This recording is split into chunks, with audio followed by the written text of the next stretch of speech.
Welcome back. আসসালামু আলাইকুম রহমতুল্লাহ। আসলে ইলেকট্রিসিটি চলে যাওয়ার কারণে আজকের লাইভটা বারবার সমস্যা হচ্ছে। কিছুক্ষণ আগেও আসলে লাইনটা কেটে যায়। তো আমি আন্তরিকভাবে দুঃখিত এবং ক্ষমাপ্রার্থী। আমাকে সবাই ক্ষমা করে দিবেন যারা লাইভ দেখছেন বা দেখবেন পরবর্তীতে।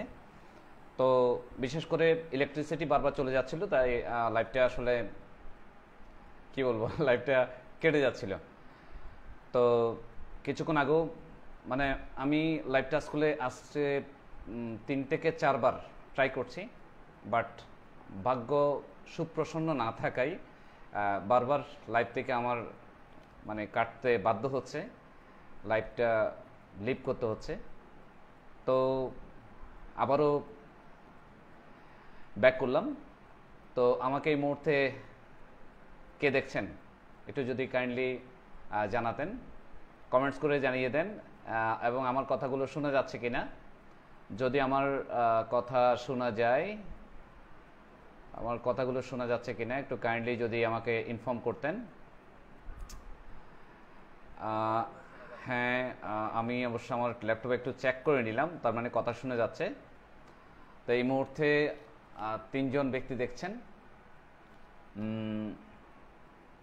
কেমন আছেন সবাই বলেন। অবশ্যই কোনো সেলিব্রিটি হলে অনেক, আবিদা ইসলাম, আচ্ছা হ্যাঁ, কোনো সেলিব্রিটি হলে অবশ্যই অনেক অনেক অনেক কথা হতো বা আগ্রহের সহিত লাইভটা দেখতেন। আমি তো আসলে কোনো সেলিব্রিটি না, যার কারণে আগ্রহ নাই আর কি, বিষয়টা হচ্ছে এরকম।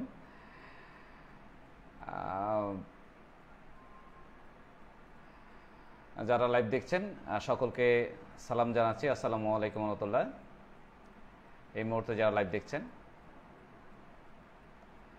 এবং কে কোথায় থেকে দেখছেন কাইন্ডলি যদি একটু শেয়ার করতেন। আজকে মূলত আড্ডা দেওয়ার জন্য, আর কিছু না। এই লাইভটা হচ্ছে আড্ডা দেওয়া এবং চলমান পরিস্থিতি, যে অবস্থায় আছে আমরা, কে কেমন আছি, কোথায় আছি, বিষয়গুলো খোঁজখবর নেওয়া। লাইভের এক্সপিরিয়েন্স আমার অবশ্যই খুবই কম, আমার অত বেশি এক্সপিরিয়েন্স নেই। বিজনেস করার সুবাদে কিছুটা লাইভে আসি, আর হচ্ছে আগে টুকিটাকি লাইভে আসতাম, আর সেগুলো হচ্ছে কোথাও গেলে এরকম। তো আজকে মূলত যেই বিষয়টা নিয়ে লাইভ করার চিন্তা ভাবনা করছিলাম সেটা হচ্ছে বাংলাদেশে চলমান যে পরিস্থিতি, এই পরিস্থিতির বিষয়ে একটু শেয়ার করতে চাইছিলাম সবার সাথে। কেমন দেখছেন আগামীর বাংলাদেশ, এবং প্রত্যাশা এবং প্রাপ্তি এই দুটার কতটুকু হবে আসলে। মোহাম্মদ জয়নাল আবেদিন UAE থেকে দেখছেন। আসসালামু আলাইকুম রহমতুল্লাহ ভাইয়া, কেমন আছেন আপনি? জয়নাল আবেদিন ভাইয়াকে অনেক ধন্যবাদ, আপনি UAE থেকে দেখছেন। আমি হ্যাঁ, আমি তোমাকে চিনতে পারছি, আমার ছোট ভাই জয়নাল আবেদিন। ধন্যবাদ লাইভে জয়েন করার জন্য, এবং আরও যারা দেখতে পাচ্ছেন সকলকে ধন্যবাদ লাইভে জয়েন করার জন্য। জয়নাল আবেদিন UAE থেকে দেখছেন। তো আমি বিশেষ করে যেই বাংলাদেশে বর্তমানে আমরা বসবাস করছি, রুবেল ইসলাম ভাইয়া, আসসালামু আলাইকুম রহমতুল্লাহ। গুড জব ভাই ধন্যবাদ। রুবেল ভাই হচ্ছেন আমার কি বলবো, মানে একদম সাক্ষাৎ বড় ভাইয়ের মতো। কারণটা হচ্ছে রুবেল ভাইয়ের সাথে আমার যখন পরিচয় হয়, রুবেল ভাই ভারকে ছিলেন এবং আমাদের এলাকায় তখন ছিলেন, এবং রুবেল ভাইয়ের সাথে আসলে সেই লং টাইম, দীর্ঘ সময় পরিচয়। রুবেল ভাই আমার লাইভে আসছেন, রুবেল ভাইকে অনেক বেশি অনেক বেশি ধন্যবাদ। এবং সাথে আমি রুবেল ভাই আসলে আপনার সাথে অনেক দেরি হয়েছে, দেখা হয়েছে। তো রুবেল ভাই সহ যারা লাইভে আছেন সকলকে আবারও ধন্যবাদ জানাচ্ছি। তো আসলে কেমন কেমন দেখছেন আগামীর বাংলাদেশ, কি মনে হয়? আমি যদি আমার পক্ষ থেকে বলি তাহলে আমি যেটা বলবো সেটা হচ্ছে আগামীর বাংলাদেশ আসলে একটা স্বপ্নের বাংলাদেশ হবে। আমি খুবই পজিটিভ বাংলাদেশ নিয়ে। জয়নাল আবেদিন, আলহামদুলিল্লাহ ভালো। আপনি কেমন আছেন ভাইয়া? আলহামদুলিল্লাহ জয়নাল, আমি অনেক বেশি ভালো আছি। এবং সবচেয়ে বড় কথা হচ্ছে বাংলাদেশে ছোটবেলা থেকে বড় হচ্ছি। তোমরা যারা বাইরে চলে গেছো তারা তো বাইরে চলে গেছো। আমরা বিভিন্ন সমস্যার মধ্যেই মানে ছিলাম সব সময়। আর সবচেয়ে বড় কথা যেটা সেটা হচ্ছে বাক স্বাধীনতা, অর্থাৎ কথা বলার স্বাধীনতা আসলে ছিল না। তো আলহামদুলিল্লাহ এখন কথা বলার স্বাধীনতা আছে, কথা বলতে পারি। এটাই হচ্ছে সবচেয়ে বড় ব্যাপার।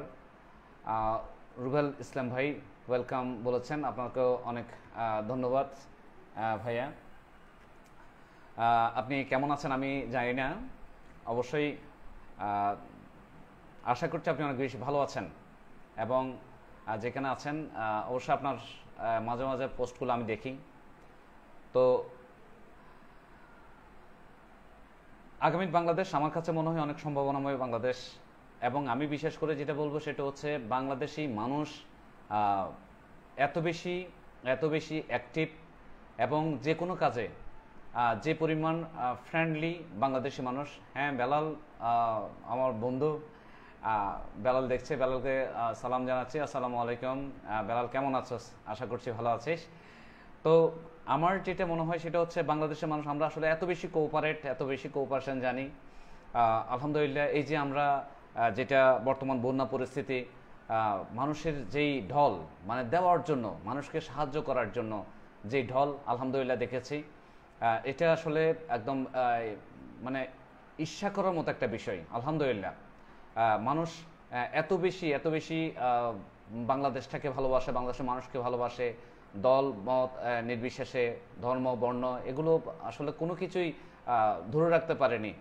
টিএসসি যে ঘটনাটা আপনারা সবাই জানেন, আলহামদুলিল্লাহ সবাই দেওয়ার জন্য যেভাবে লাইন ধরছে। আমার বন্ধু ইমরুল কায়েস, আসসালামু আলাইকুম, কেমন আছিস বন্ধু? অনেকদিন পর লাইভে আছেন। আমার তালতো সম্মানিত শিক্ষক মোহাম্মদ মনিরুল মিজান তালতো, আসসালামু আলাইকুম, কেমন আছেন? আশা করছি ভালো আছেন। আমার লাইভে জয়েন করার জন্য আপনাকে ধন্যবাদ জানাচ্ছি। তো আসলে আমাদের বাংলাদেশের মানুষ যে আসলে কত বেশি ফ্রেন্ডলি সেটা আমরা এই বন্যায় যদি আক্রান্ত না হতো তাহলে আমরা হয়তো আমরা বুঝতেই পারতাম না বাংলাদেশের মানুষ আমরা কে কত বেশি মানে ফ্রেন্ডলি। তো এই যে যেই ফ্রেন্ডলি মনোভাব, এই মনোভাবটা আসলে আমরা যদি কাজে লাগাতে পারি আসলে আলহামদুলিল্লাহ আমরা মনে হয় অনেক দূর আগে যাব। ডক্টর ইউনূস যিনি প্রধান উপদেষ্টা, তিনি একটা কথা বলেছেন যে বাংলাদেশ হচ্ছে আসলে একটা সম্ভাবনার দেশ, অনেক বেশি সম্ভাবনাময় একটা দেশ।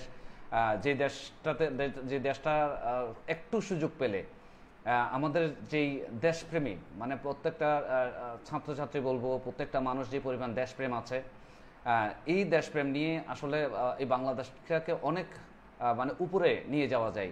আমরা যে ইউরোপ আমেরিকা দেখি, এই ইউরোপ আমেরিকার দিকেও যদি আমরা চিন্তা করি, এই ইউরোপ আমেরিকার মতো দেশে যদি পরিণত করতে চাই আমরা, আসলে সম্ভব। এটা অস্বাভাবিক কিছু না। বাংলাদেশের প্রত্যেকটা মানুষ অনেক প্রোডাক্টিভ।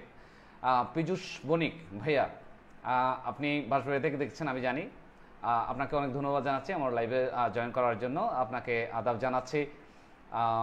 তো যেটা বলছিলাম, আমরা আসলে সবাই সহযোগিতা করলে এই দেশটাকে আসলেই আমরা অনেক উচ্চ পর্যায়ে নিয়ে যেতে পারবো। এবং আমরা যে সহযোগী মনোভাব দেখাচ্ছি আলহামদুলিল্লাহ আমরা অনেক দূর এগিয়ে যাব। আমি যেটা বলবো সেটা হচ্ছে অনেকের মানে এই বেশ কয়েকটা ঘটনা ঘটে গেছে, আপনারা জানেন যে আনসার বাহিনীর যেই ঘটনাটা, তারপরে যদি বলি এর আগে যেটা পুলিশের যে বিষয়গুলা, তারপর হচ্ছে আমরা শিক্ষকরাও একাংশ যে দাবি দেওয়া বা সামনে দেখা যাচ্ছে, আমি আজকে একটা পোস্ট পেয়েছি যে গ্রাম পুলিশরা আবার রিক্সাওয়ালারা, ব্যাটারি চালক রিক্সাওয়ালা, প্যাডেল রিক্সাওয়ালা, এই যে সবাই মানে দাবি দাওয়াগুলো এখন নিয়ে সচিবালয় মানে ঘেরাও করার প্ল্যানিং। তো এই যে বিষয়গুলো আলহামদুলিল্লাহ মানে আমি যেটা বলবো সেটা হচ্ছে এই মুহূর্তেই সব কিছু নয়, বাংলাদেশটা হচ্ছে একটা ভঙ্গুর অবস্থায় আছে বর্তমানে, ভঙ্গুর অবস্থা। তো এই ভঙ্গুর অবস্থা থেকে আসলে উত্তরণের জন্য আমরা সকলে আমাদের সহযোগিতা করতে হবে, আমাদের সকলে এগিয়ে আসতে হবে, একটু অপেক্ষা করতে হবে, একটু ধৈর্য ধরতে হবে। আমার কাছে মনে হচ্ছে একটু ধৈর্য ধরলে আমরা অনেক সুন্দর একটা দেশ পাবো। যেই দেশটা, যে দেশটাতে আসলে যে দেশটা মানে সোনার দেশ, বাংলাদেশ একটা সোনার দেশ। আমরা ছোটবেলা থেকে শুনেছি আমার সোনার বাংলা। আসলে এই সোনার বাংলাকে আমরা পাবো যদি আমরা একটু ধৈর্য ধরি, একটু গুছিয়ে আসলে। এই যে আমরা যদি বলি মানে মেট্রো রেলের কথা যেটা বলা হয়েছিল যে এটা 1 বছরও সম্ভব না, তার উপর 300 কোটি টাকা লাগবে। এই যে মানে কথাগুলো, গল্পগুলো আমাদেরকে শুনিয়ে শুনিয়ে আসলে মানে আমাদের মধ্যে আমাদের সবসময় আতঙ্ক সৃষ্টি করা হতো। হ্যাঁ, এবং কি পরিমাণ মিথ্যা কথা যে দেখেন এই 15-20 দিনেও লাগেনি মেট্রো রেলটা চালু করতে। তাহলে এই যে বিষয়গুলো আমরা কেমনভাবে নিচ্ছি, মানে বিষয়গুলো হচ্ছে এরকম, আমাদেরকে শুধুমাত্র মিথ্যা বলে আমাদেরকে কি করা হয়েছে, মানে আমরা হচ্ছে অনেকটা কি বলবো, আমরা অন্ধ, আমরা দেখছি না, আমাদেরকে জাস্ট যেমন বলছে আমরা তেমন বিশ্বাস করছি। বিষয়টা হচ্ছে এরকম। লাইভে জয়েন করেছে আমাদের আমার মেয়ে মিফতাহুল জান্নাত মিতু। তোকে অনেক ধন্যবাদ আমার লাইভে জয়েন করার জন্য। এবং আমার লাইভে এই মুহূর্তে জয়েন করেছে ইমরান হোসাইন ভাই, ধন্যবাদ জানাচ্ছি এবং সালাম জানাচ্ছি আমার লাইভে জয়েন করার জন্য। তো আমি যেটা বলছিলাম সেটা হচ্ছে আমরা একটু অপেক্ষা করি। এই মুহূর্তে আমাদের বিশেষ করে যারা শিক্ষক আছি, এই মুহূর্তে জাতীয়করণটা আমার মনে হয় মানে একমাত্র চাওয়া হতে পারে না। আমরা সব পাবো। বাংলাদেশটা যদি একটা আধুনিক বাংলাদেশ হয়, বাংলাদেশটা যদি একটা আধুনিক বাংলাদেশ হতে পারে, সব মিলিয়ে আমি মনে করি সব সেক্টর উন্নয়ন আসবে এবং সব সেক্টরই উন্নতি হবে। এবং আমরা সবাই আমাদের যার যেটা চাওয়া আমরা সেটা পাবো, এটাতে কোনো সন্দেহ নাই। আমরা সবই পাবো, কিন্তু আমাদের একটু ধৈর্য ধরতে হবে। ডক্টর ইউনূস যেই 26 মিনিটের যেই ভাষণ দিয়েছিলেন জাতির উদ্দেশ্যে, সেই ভাষণ আমি পুরো ভাষণটা আসলে শুনেছি। এবং উনি ওখানে যেটা বলেছেন যে আপনারা এইভাবে সচিবালয়ের আশেপাশে সমাবেশ করছেন, এটা করছেন সেটা করছেন, এই যে এটা করে আসলে এখন লাভ নেই, কারণ আপনাদের সকল দাবি দেওয়া এই মুহূর্তে মেনে নেওয়া যাবে না। হ্যাঁ, কিন্তু সকল দাবি দেওয়া মানা হবে, কিন্তু বাংলাদেশটা যে ভঙ্গুর অবস্থায় আছে এই ভঙ্গুর অবস্থা থেকে একটু উত্তরণ হইতে হবে। উত্তরণ হওয়ার পর সবই হবে। তো আমি যেটা বলবো সেটা হচ্ছে আমরা একটু অপেক্ষা করি, একটু ধৈর্য ধরি।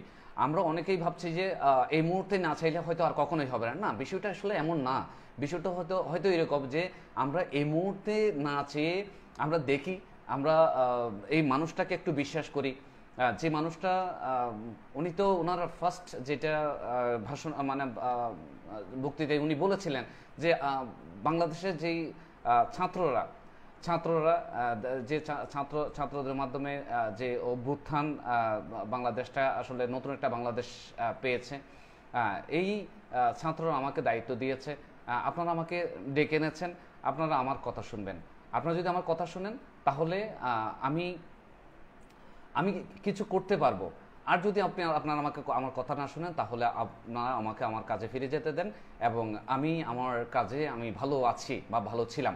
তাহলে এই যে খুব কি পয়েন্টের যে কথাগুলো, এগুলো আমাদের একটু আমাদের আসলে মানতে হবে।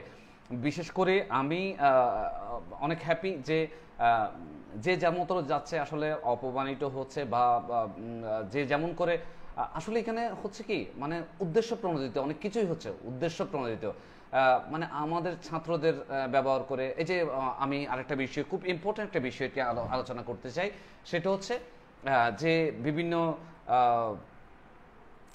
বিভিন্ন ভার্সিটিতে বলেন বা বিভিন্ন কলেজে স্কুলে যে শিক্ষার্থীদের বাধ্যতামূলক পদত্যাগ করার যেই হিডিক বা টিচারদের সাথে যে পরিমাণ খারাপ ব্যবহার চলছে, আসলে না আমি এইভাবে খারাপ ব্যাপারটা আসলে কতটুকু মানুষই আসলে তারা দোষ করছে কিনা, নাকি অন্য কোনো সোর্স বা অন্য কেউ বা অন্য কোনো সংস্থা বা অন্য কোনো দল আমাদেরকে দিয়ে মানে এই অঘটনগুলো ঘটাচ্ছে যে বাংলাদেশটাকে একটা অস্থিতিশীল পরিস্থিতিতে নিয়ে যাওয়ার জন্য। আমাদের এই বিষয়গুলোও দেখতে হবে। বিশেষ করে আমি ছাত্রদের বলবো, যারা এইসব কাজে মানে ব্যস্ত আছো বা করছো, তোমরা একটু দেখে শুনে মানে বিষয়গুলো ভেবে দেখো, বা কারো ফুসলানিতে নয়, কারো কেউ আমাকে কি করলো, মানে মোটিভেটেড করলো এই কাজটা করার জন্য। এখন এটা কতটুকু আমার ভালো হচ্ছে, কতটুকু খারাপ হচ্ছে, বা এই ঘটনাগুলোতে যাতে কোনো প্রকার ভালো মানুষগুলো মানে ভালো মানুষগুলো যাতে বিপদে না পড়ে, ভালো মানুষগুলোকে যাতে আমরা কি না করি, ভালো মানুষগুলো এটার কবলে পড়ে যাতে তারাও শাস্তি পাক, এটা যাতে না হয়। তা আমরা আর আমাদের বিশেষ করে আসলে আমি যেহেতু প্রফেশনালি শিক্ষক, তা আমারও খারাপ লাগছে যে শিক্ষকদের সাথে আসলে বেয়াদবি করলে এটা যে ছাত্রদেরকে আমরা সবসময় পড়াচ্ছি, হ্যাঁ, যে ছাত্রদের ভবিষ্যৎ জীবনটা আমরা শিক্ষকরা দেখি। আমার লাইভে জয়েন করেছেন মোহাম্মদ রাকিব ভূঁইয়া ভাইয়া, আপনাকে ধন্যবাদ এবং সালাম জানাচ্ছি, আসসালামু আলাইকুম। তো আমি যেটা বলছিলাম, এই যে এই ছাত্রগুলোকে আমাদের নিজেদের আমরা টিচাররা কি করি, আমরা টিচাররা যেটা করি সেটা হচ্ছে নিজেদের সন্তানদেরকেও এভাবে মানে দেখাশোনা করার সুযোগ পাই না, বা ওভাবে করে দেখি না যে পরিমাণ আমরা শিক্ষার্থীদেরকে দেখছি, ছাত্রছাত্রীদেরকে দেখছি। তো এই যে ছাত্রছাত্রীদেরকে আমরা আদর করে বা অনেক সময় আমরা শাসন করছি তাদের জীবনের জন্য, তারা যদি আমাদের সাথে আসলে বেয়াদবি করে, সেটা আসলে কি বলবো, এটা আমাদের মানে অনেকটা মরে যাওয়ার মতো। তাদের কাছে আমরা কখনোই অপমানিত হতে চাই না, কখনোই হতে চাই না। হ্যাঁ, এটা ঠিক আছে, যদি কেউ ভুল করে, কেউ যদি অপরাধ করে, সেটার শাস্তি তিনি পাবেন, কোনো সন্দেহ নাই। তারপরও কথা হচ্ছে আমরা যেভাবে শাস্তিগুলো দিচ্ছি, যদি প্রকৃত অপরাধী হয়ে থাকে তাহলে শাস্তিগুলো একটু খুবই জঘন্য হয়ে যাচ্ছে, অন্তত টিচারদের জন্য এগুলো এটা মানানসই না। তো আমি বিশেষ করে পুরো বাংলাদেশের সকল শিক্ষার্থীদের উদ্দেশ্যে বলবো, প্লিজ তোমরা এভাবে করিও না। যেটা যতটুকু করা দরকার, আইন আছে, প্রশাসন আছে, হ্যাঁ, আর তোমরা যদি বা করো, সেক্ষেত্রে একেবারে এমন পর্যায়ে যাবা না যে পর্যায়ে যাওয়ার পরে আসলে আমাদের দেখতে সেটা আমরা মানে চোখে দেখে আসলে সহ্য করতে পারবো না, এমন পরিস্থিতি যাতে না হয়। লাইভে জয়েন করেছেন মিজানুর রহমান, ধন্যবাদ ভাইয়া। মিজানুর রহমান ভাইয়া, আপনাকেও সালাম জানাচ্ছি, আসসালামু আলাইকুম রহমতুল্লাহ। আমি একটু মিজানটা কি আমাদের আচ্ছা ঠিক আছে। তো তো সব মিলিয়ে কথা হচ্ছে, আমরা এমন কোনো কাজ করব না যেটা দেশের ভাবমূর্তি নষ্ট হবে। আর নতুন সরকার গঠন বলতে উপদেষ্টা মণ্ডলী যারা আছেন, আমরা তাদের উপর একটু বিশ্বাস করি, তাদের উপর একটু বিশ্বাস করে দেখি না। বাংলাদেশটা আমরা আজকে এই 5ই আগস্টের আগ পর্যন্ত আমরা কি কথা বলার সুযোগ পেয়েছি? আমরা বাক স্বাধীনতা কি পেয়েছি? আমরা কি ফেসবুকে কিছু লিখতে পারতাম? আমরা লিখলেই আমরা কিন্তু একটা ভয়ের মধ্যে, আতঙ্কের মধ্যে থাকতাম যে কখন কি হতে পারে, আমাকে কখন গুম করা হবে, কখন কি করা হবে, এই যে বিষয়গুলো। তো এটা যেই করুক না কেন, যেভাবেই করুক না কেন, কিন্তু আমরা এটা সুযোগ পাইনি। আজকে আওয়ামী লীগ বলুক, বিএনপি বলুক, জামাত শিবির, সবাই কথা বলতে পারছে, সবাই কথা বলার সুযোগ পাচ্ছে। এটাও অনেক বড় ধরনের আমাদের পাওয়া। আমরা যদি বলি যে নতুন বাংলাদেশে আমরা কি পেয়েছি, নতুন বাংলাদেশে আমরা এতটুকু পেয়েছি যে আমরা নির্ভয়ে কথা বলতে পারছি, নতুন বাংলাদেশে আমরা এটা পেয়েছি, শুধুমাত্র এটার জন্য। তবে আমি যেটা বলবো সেটা হচ্ছে আমাদের যেই কিছু কাজ হচ্ছে, যেমন দুর্নীতি করছে, দুর্নীতিবাজরা ধরা পড়ছে, দুর্নীতি বন্ধ হচ্ছে, সেখানে শিক্ষার্থীরা সক্রিয়ভাবে তাদের দায়িত্ব পালন করছে, তারা সক্রিয়ভাবে কাজ করছে, কোনো ব্যাপার না, আলহামদুলিল্লাহ, করুক, সমস্যা নাই।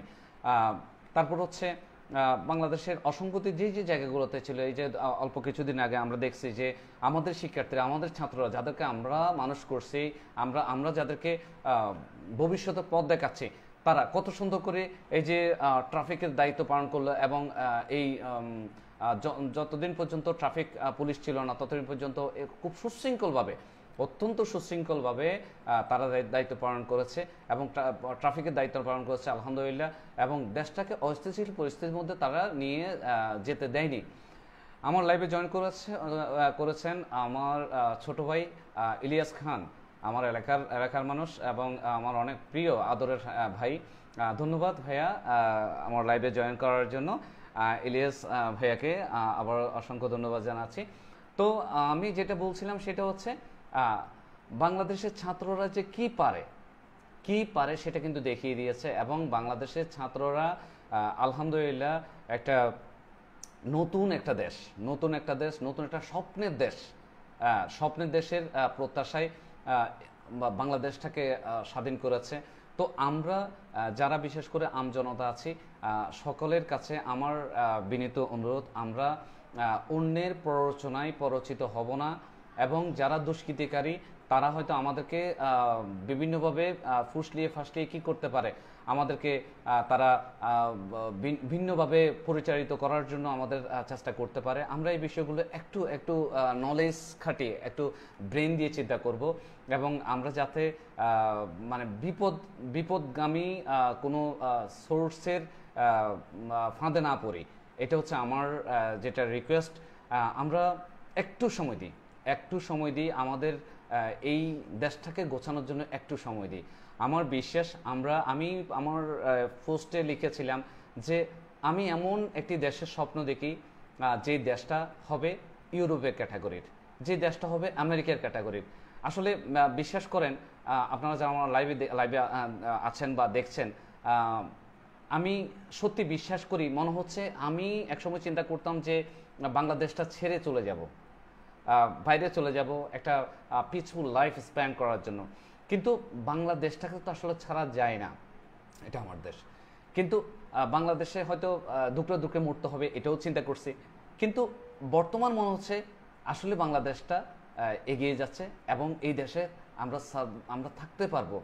আমরা ওই দেশটাকে আমরা কল্পনা করতে পারছি, যে দেশগুলো বর্তমানে ইউরোপ আমেরিকার মতো দেশগুলো আমাদের স্বপ্নের দেশ হয়, হয়তো বাংলাদেশটাও একটা স্বপ্নের দেশে পরিণত হবে, এটা অচিরেই হয়ে যাবে। হ্যাঁ, এটা আমার বিশ্বাস। এমএইচ হাউস মানে মিস্টার মারুফ প্রশ্ন করেছে, কেমন আছেন ভাইয়া? অনেক বেশি ভালো আছি, তুমি কেমন আছো? আশা করছি তুমি ভালো আছো। তো যেটা বলছিলাম সেটা হচ্ছে, আমরা এমন একটা দেশ পেতে যাচ্ছি, তো আমরা একটু বিশ্বাস করি, একটু সুযোগ দিই। উপদেষ্টাদের ব্যাপারে আমরা অনেকেই অনেক ধরনের কথা বলছি, আসলে সত্যটা কতটুকু আমরা একটা কথা প্রায় সময় বলা হয় যে আমরা শুনি, আমরা নাকি হুজুগে বাঙালি। হ্যাঁ, প্লিজ, হুজুগে বাঙালি এই ট্যাগটা কিন্তু আমাদের আগে থেকেই আছে। তাহলে আমরা এই যে ট্যাগটা আছে, এই ট্যাগটাকে আমরা আসলে আর বেশি ব্লাস্টিং করতে না দিই। আমরা হুজুগে বাঙালি হব না, আমাদের একটু ব্রেন আছে, আমরা একটু চেষ্টা করি আমাদের ব্রেনটাকে কাজে লাগিয়ে, এবং যে যেখানে আছি সেখান থেকে একটু কাজ করি, যে যেখানে আছি সেখান থেকে কাজ করে আমরা এই দেশটাকে একটু এগিয়ে নিয়ে যাই, এবং সবাইকে সহযোগিতা করে। দেখেন, অল্প কিছুদিন আগে যেই সংখ্যাগরিষ্ঠ শব্দটা দিয়ে যেভাবে আমাদেরকে কি করেছিল, বিপদগামী করা হয়েছিল। আসলে আমাদের মুসলমানরা, আমাদের মাদ্রাসা শিক্ষার্থীরা, হুজুরেরা সবাই মন্দির, গির্জা বা ওদেরগুলো যেভাবে পাহারা দিয়ে, হ্যাঁ, এগুলো ছিল গুজব। কিন্তু আমাদের যেভাবে তারা পাহারা দিল, ঠিক আছে, তার মানে হচ্ছে বাংলাদেশে আমি যেটা বিশ্বাস করি, বাংলাদেশে আসলে সংখ্যা লঘু বলতে কিছু নেই। বাংলাদেশে আমরা যারা আছি, আমরা সবাই হচ্ছে বাঙালি, আমরা সবাই বাংলাদেশি। এখানে সংখ্যালঘু বলে কোনো শব্দ নেই, আমরা সবাই বাংলাদেশি। হিন্দু, মুসলিম, বৌদ্ধ, খ্রিস্টান, আমরা যারা আছি সবাই বাংলাদেশি। আমরা সবাই বাংলাদেশের ভূখণ্ডে আমরা বসবাস করছি, আমরা আমাদের এই বাংলাদেশেই আছি। এখানে সংখ্যালঘু বলতে কোনো শব্দ নেই, এগুলো হচ্ছে বাইরে শুধুমাত্র কুচক্রী মহল আমাদেরকে বিভ্রান্ত করার জন্য, আমাদের দেশটাকে অস্থিতিশীল পরিস্থিতি সৃষ্টি করার জন্য আমাদেরকে বিভ্রান্ত করছে। সো আমরা এগুলোতে কি দিব না, কান না দিয়ে আমরা একটু চেষ্টা করি, আমরা সবাইকে প্রোটেক্ট করব। হিন্দু মুসলমানকে প্রোটেক্ট করব, মুসলমান হিন্দুকে প্রোটেক্ট করব। আমাদের যেই দেশ থেকে এই সংখ্যালঘু শব্দটা এসেছিল, দেখেন আজকে বন্যায় ভেসে যাচ্ছে বাংলাদেশ। বন্যায় বাংলাদেশ কেন? যেখানে ভাসছে সেখানে কি হিন্দু নেই? সেখানে হিন্দু কি মরছে না? আসলে বিপদটা হচ্ছে সেটা না, বিপদটা হচ্ছে বাংলাদেশটাকে অস্থিতিশীল পরিস্থিতিতে ফেলার জন্যই হচ্ছে এই চেষ্টা ছিল, আর কিছু না। তাই আমরা মোহাম্মদ ইকরাম হোসেন, আসসালামু আলাইকুম ভাইয়া, কেমন আছেন? আলহামদুলিল্লাহ ভালো আছি। মিস্টার এম পাইমুল ইসলাম। ইনশাল্লাহ ইনশাল্লাহ ইনশাল্লাহ ভাইয়া, আমরা আসলেই পারবো। আমরা সবাই চেষ্টা করি, আমরা সবাই সহযোগিতা করি। এই দেশটাকে আমরা সোনার দেশ, স্বপ্নের দেশ, স্বপ্নের দেশ আমাদের, বর্তমানে স্বপ্নের দেশ ইউরোপ, আমেরিকা। হ্যাঁ, আমরা যেটা এখনো পর্যন্ত স্বপ্নের দেশ মনে করি, ঠিক আছে, ইনশাল্লাহ এমন একদিন আসবে হয়তো পার্শ্ববর্তী রাষ্ট্রগুলো বলবে বাংলাদেশটাই হচ্ছে একটা স্বপ্নের দেশ, এবং সেই দেশেই আমরা আছি। এবং এই দেশটাকে এগিয়ে নেওয়ার জন্য আমাদের সকলের শক্ত হাত আমাদের প্রয়োজন। আমরা ইনশাল্লাহ সকলকে সহযোগিতা করি, এবং বিশেষ করে আমরা একটু লেখাপড়াটাকে আমরা একটু স্ট্যান্ডার্ড কোয়ালিটিতে নিয়ে যাই। আমি বিশেষ করে বাংলাদেশে যারা বর্তমান উপদেষ্টা মণ্ডলী আছেন, যারা যারা পরিচালনায় আছেন, আমি তাদেরকেও বলবো, আমাদের আরও একটা গুড নিউজ হচ্ছে যে নতুন কারিকুলাম এটা বন্ধ হয়ে ব্যান হয়ে আমাদের পুরাতন কারিকুলাম মানে হচ্ছে সৃজনশীল পদ্ধতিতে যাচ্ছে, আস্তে আস্তে পুরাতনের দিকে এগিয়ে যাচ্ছে। আসলে সেই পুরাতনটাই ভালো ছিল। আমরা নতুন কারিকুলামের ব্যাপারে সবসময় আমরা কি করছি, আমরা এটার ব্যাপারে আমরা আমাদের ট্রেনিংয়ে পর্যন্ত বলেছি যে এই কারিকুলামটা আসলে বাংলাদেশের জন্য প্রযোজ্য না, কিন্তু কথা হচ্ছে আমাদের উপর চাপিয়ে দেওয়া হয়েছিল। তো আলহামদুলিল্লাহ আমরা আমাদের সেই কারিকুলামটা বন্ধ হচ্ছে, এবং আগামীতে আমরা আবারও সেই আগের পদ্ধতিতে আমরা কারিকুলাম পেয়ে যাচ্ছি, এবং এটাও আমাদের শিক্ষার্থীদের জন্য অনেক বড় পাওয়া। আমাদের শিক্ষার্থীরা এই নতুন কারিকুলাম যদি কন্টিনিউ থাকে, আমাদের শিক্ষার্থীরা আমরা গোলামে পরিণত হতাম, এবং আমরা আমাদেরকে আমরা জাতি হিসেবে ধ্বংস হয়ে যেতাম। আসলে আমাদেরকে সাইলেন্টলি কিল করা হচ্ছিল। বিষয়টা হচ্ছে এরকম, আমরা শিক্ষকরা আসলে কি বলবো, আমরা পারছিলাম না কিছু বলার জন্য, কারণ আমাদের হাতগুলো বাঁধা ছিল, আমাদেরকে হাতগুলো বেঁধে রাখা হয়েছিল, আমরা পারিনি। তো আলহামদুলিল্লাহ এখন যেভাবে আগাচ্ছি, আগামীর বাংলাদেশ ইনশাল্লাহ আমাদের স্বপ্নের বাংলাদেশ, আধুনিক বাংলাদেশ, এবং আমাদের এই বাংলাদেশের আধুনিক বাংলাদেশের আমরা হচ্ছি সকলেই সহযোদ্ধা ইনশাল্লাহ। আমরা একটা যুদ্ধে জয়ী হয়েছি, এবং সামনে আরও যে যুদ্ধগুলো আছে সবগুলো যুদ্ধে আমরা এভাবে একসাথে ঝাঁপিয়ে পড়বো ইনশাল্লাহ। আমরা শেষ পর্যন্ত জয়টা আমাদেরই হবে। তো প্রিয় বন্ধুরা, যারা আমার লাইভ এতক্ষণ পর্যন্ত দেখেছেন বা লাইভে জয়েন করেছেন বা পরবর্তীতে আমার লাইভটা দেখবেন, সকলকে অসংখ্য ধন্যবাদ জানাচ্ছি আমার লাইভে জয়েন করার জন্য। আমার লাইভে এখনও পর্যন্ত যারা জয়েন আছেন আপনাদেরকে আবারও ধন্যবাদ জানাচ্ছি। আমার মোবাইলের আসলে চার্জ খুব কম, আসলে অনেকক্ষণ পর্যন্ত চেষ্টা করছিলাম, বারবার ইলেকট্রিসিটি চলে যাওয়ার কারণে আসলে আমি লাইভটা কন্টিনিউ করতে পারছিলাম না। তো সকলে ভালো থাকবেন। আমি ছোট মানুষ, আমি অনেকগুলো কথা বলে ফেলেছি, যদি কারো মনে কষ্ট দিয়ে থাকি আমার মনের অজান্তে, আমি সকলের কাছ থেকে ক্ষমা প্রার্থী, আমাকে ক্ষমা করবেন, ছোট মানুষ হিসেবে ক্ষমা করবেন। আমি অনেকেরই ছোট, যারা আছেন সকলে আমাকে ক্ষমা দৃষ্টিতে দেখবেন। আর যাদের একটু একটু বড় হয়েছি, যাদের বড় মনে করছেন, তারাও যদি মনে করে যে আমি কোথাও ভুলভ্রান্তি বলেছি, আমাকে ক্ষমা সুন্দর দৃষ্টিতে দেখবেন। আর সব মিলিয়ে তামান্না আফরিন খুব সম্ভবত আমার স্টুডেন্ট। স্যার আসসালামু আলাইকুম, কেমন আছেন? আলহামদুলিল্লাহ তামান্না আফরিন, আমি ভালো আছি, তুমি আশা করছি ভালো আছো। বাবুরা কেমন আছে? হ্যাঁ, বাবুরাও ভালো আছে, ওরা অন্য রুমে আছে, ওরা আসলে খুব সম্ভবত টেলিভিশন দেখছে। তো সকলকে ধন্যবাদ জানাচ্ছি। আজকের মানে এভাবে আসলে সকলের সাথে লাইভ হয় না, কখনোই হয়নি মনে হয়, মানে কোনো গুরুত্বপূর্ণ টপিকস নিয়ে কখনোই কথা বলিনি। তো আসলে আজকে অনেকদিন পর্যন্ত চেষ্টা করছিলাম, মানে খুব ইচ্ছে করছিল বলার জন্য, আসলে সেই জন্য লাইভে চলে আসে, সুযোগটাও হচ্ছিল না। এখন আজকে মানে ইচ্ছাটা কত বেশি প্রবল থাকলে আমার 2-3 বার অলরেডি ইলেকট্রিসিটির কারণে লাইনটা কেটে গেছে, এরপরও আমি লাইভ মানে শেষ পর্যন্ত করছি, ইলেকট্রিসিটি এখন আছে। তো প্রিয় বন্ধুরা, আর কি বলবো, আসলে শেষ পর্যন্ত যেটা বলবো সেটা হচ্ছে থিঙ্ক পজিটিভ, টক পজিটিভ, ওয়ার্ক পজিটিভ। এই থ্রি টি যদি আমরা ধরে রাখতে পারি ইনশাআল্লাহ কোনো এক সময় আমরা হয়তো আমরাই দেখে যাব আমাদের সেই স্বপ্নের বাংলাদেশটাকে, আমাদের স্বপ্নের সেই আধুনিক বাংলাদেশটাকে আমরা দেখতে পারবো ইনশাআল্লাহ।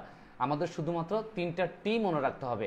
ফার্স্ট টির জন্য হচ্ছে থিঙ্ক পজিটিভ, সেকেন্ড টি এর জন্য হচ্ছে টক পজিটিভ, আর থার্ড টি এর জন্য টি হচ্ছে ওয়ার্ক পজিটিভ। সো আমরা sorry 3P not T, 3P, think positive, talk positive, work positive, এই 3টা পি আমরা মনে রাখবো। ইনশাআল্লাহ শেষ পর্যন্ত জয়টা আমাদের হবে। পার্শ্ববর্তী দেশ বলি বা যে সকল সোর্সগুলো আমাদের বাংলাদেশে আমাদেরকে কি করতে চাচ্ছে, আমাদেরকে ধ্বংস করতে যাচ্ছে, ইনশাআল্লাহ তাদেরকে আমরা সুযোগ দিব না, তারা পারবেও না। আমাদের সৎ সাহস এবং আমাদের সততা এবং আমাদের যে যোগ্যতা, আমাদের বাংলাদেশিদের যে এফোর্ট, আমাদের বাংলাদেশের যে সম্ভাবনা, আমাদের বাংলাদেশের যে সহযোগিতা মনোভাব এবং আমাদের বাংলাদেশিদের যেই ভালোবাসা, একজনের প্রতি একজনের যে ভালোবাসা, ইনশাল্লাহ এই গুণের কারণে আমরা ইনশাল্লাহ একদিন অনেক উপরে যাব। এই বাংলাদেশটাকে আমি বিশ্বাস করি আমরা কোনো এক সময় খুব অচিরেই আমরা ইউরোপ আমেরিকার পর্যায়ে দেখব ইনশাআল্লাহ। এবং হয়তো সেটা আমাদের বর্তমান যিনি প্রধান উপদেষ্টা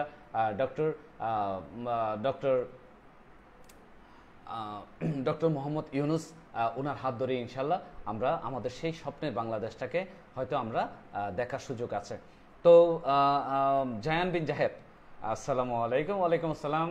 আমার অনেক অনেক প্রিয় একটা স্টুডেন্ট জায়ান বিন জাহেদ আমার লাইভে জয়েন করেছে, তোমাকে অনেক ধন্যবাদ জানাচ্ছি। আর জয়েন করেছে একদম লাস্ট পর্যায়ে, তোমাকে আবারও ধন্যবাদ জানাচ্ছি জায়ান বিন জাহেদ। এবং আমাকেও আসলে অনেক পছন্দ করে। আমি ক্ষুদ্র মানুষ, আসলে কিছু কিছু মানুষ এত বেশি পছন্দ করে সেটা দেখলে নিজের কাছেই মানে আসলে মানে অবাক লাগে কেন এত পছন্দ করে। তো পছন্দ কেন করে আসলে আমি জানি না, আমি এটা জানতে চাইও না। পছন্দ করে এটা এটা মানে জেনেই ভালো লাগে, আর কিছু না। পছন্দ করে এটা জেনেই ভালো লাগে। তো আজকে আর কথা বলবো না, আমার মোবাইলের চার্জ একদম শেষ। অন্য কোনো এক সময় আবারও আড্ডা দিব ইনশাআল্লাহ। মিস্টার রাজু খান, খুব সম্ভবত আমার ছোট ভাই। রাজু খান কোত্থেকে বলছে আমি একটু দেখি। রাজু খান সম্ভবত বিদেশ থেকে। হ্যাঁ, ইয়েস, বিদেশ থেকে নয়, ইয়েস অবশ্যই বিদেশ থেকে। আমাদের ভাগিনা হয় না, আচ্ছা, যদি বা ভাইয়া ডাকে। তো যাই হোক, মিস্টার রাজু খান, তোমাকে ধন্যবাদ। দোয়া রইল ভাই আমার। আচ্ছা ঠিক আছে ভাই, ওকে, ভাগিনা না ভাই। দোয়া আলহামদুলিল্লাহ, তোমাদের দোয়া আছে বলে আলহামদুলিল্লাহ এখন পর্যন্ত ভালো আছি। এবং তুমি দুবাই থেকে বলছো আমি জানি। জায়ান বিন জাহেদ, আপনাকেও থ্যাঙ্কস। ওকে, তোমাকে ওয়েলকাম। রাজু খান, ওয়েলকাম ভাইয়া, স্বাগতম ভাইয়া। আসলে সচরাচর তো লাইভে আসা হয় না, যার কারণে এই প্র্যাকটিসটা নাই। তো এখন থেকে মাঝে মাঝে চিন্তা করছি মাঝে মাঝে লাইভে আসবো, একটু সবার সাথে আড্ডা দিব এবং হচ্ছে মনের কথাগুলো বলবো। হ্যাঁ, এই যে আমাকে কিছু শার্টের পিক দেন, দিব কিছুক্ষণ পরে দিব। শার্টের পিক কিছুক্ষণ পরে দিব। আমি ভাই ছোটোখাটো একজন আবার ব্যবসায়ীও। ব্যবসায়ী মানে হচ্ছে একজন কি বলবো, সেবক। সেবা করার উদ্দেশ্যে খুব কম প্রফিটে মানে প্রোডাক্ট সেল করি আর কি। হ্যাঁ, অনলাইন বাজারে তো আসলে বেশিরভাগ মানুষ কি করছে, অনেক মানুষ প্রতারণা করছে। তো সেখানে চেষ্টা করি এই প্রতারকদের মাঝে আমি একজন সেবক হিসেবে কি করার জন্য, নিজেকে পরিচিত করার জন্য চেষ্টা করি, এটাই। তো একজন SMS করেছে বলে আসলে কথাগুলো বলছিলাম যে আমাকে কিছু শার্ট দেখাবো ইনশাল্লাহ। অবস্থা, আপনার পরিবার সকলকে সালাম দিবেন। হ্যাঁ ইনশাল্লাহ, আমি আমার পরিবার সকলকে সালাম দিব ইনশাল্লাহ। রাজু খান, তোমাকে অনেক ধন্যবাদ। এবং তোমার আশেপাশে যারা আছে আমার পরিচিত, তোমার পরিচিত, আমাকে যারা চেনেন সকলকে আমার সালাম জানাবা। তো সকলকে ধন্যবাদ জানিয়ে এখনকার মতো আমি আমার লাইভটা শেষ করছি। সবাই ভালো থাকবেন, সুস্থ থাকবেন। আসসালামু আলাইকুম রহমতুল্লাহ। আমার আসলে মোবাইলের চার্জ একদম নাই বললেই চলে, খুব সম্ভবত আমার মোবাইলটা বন্ধ হয়ে যাওয়ার সম্ভাবনা আছে। সো মানে বন্ধ হওয়ার আগেই চাচ্ছিলাম লাইভটা ফিনিশ করার জন্য। তো আমি আবারও শেষবারের মুহূর্ত বলছি, আমার কোনো কথায় কেউ কষ্ট নেবেন না। মনে যদি কষ্ট নিয়েও থাকেন তাহলে সেক্ষেত্রে অবশ্যই আমি এই বান্দাটাকে ক্ষমা সুন্দর দৃষ্টি দেখবেন। আর হচ্ছে আমার বিভিন্ন দলের যে নেতা কর্মীরা আছেন হয়তো তারাও আমার লাইভটা দেখবেন। আমার উপর আসলে কোনো প্রকার ফেড আপ হওয়ার আমি আমি আমার কাছে যেটা অনেস্টলি মনে হয়েছে, যেটা আমার কাছে শুদ্ধ মনে হয়েছে, আমি শুধুমাত্র সেই বিষয়টা নিয়ে একটু আলোচনা করলাম। এ এম আমজাদ ভাইয়া একটু কথা ছিল, এখনই বলবেন? আমি আসলে লাইভটা ক্লোজ করতে চাচ্ছি। তাহলে আমি আমজাদ ভাই, আমি তাহলে একটু মেসেঞ্জারে যাচ্ছি, আমি মেসেঞ্জারে কথা বলবো ইনশাআল্লাহ। হচ্ছে আমার লাইভের পরেও যদি আমার সাথে কেউ কথা বলতে চান অবশ্যই আমার মেসেঞ্জার আছে, আমাকে নক দিবেন, আমি খুশি হব। প্রিয় ভাইগুলো যখন নক দেয় অনেক বেশি ভালো লাগে। সকলে প্রতি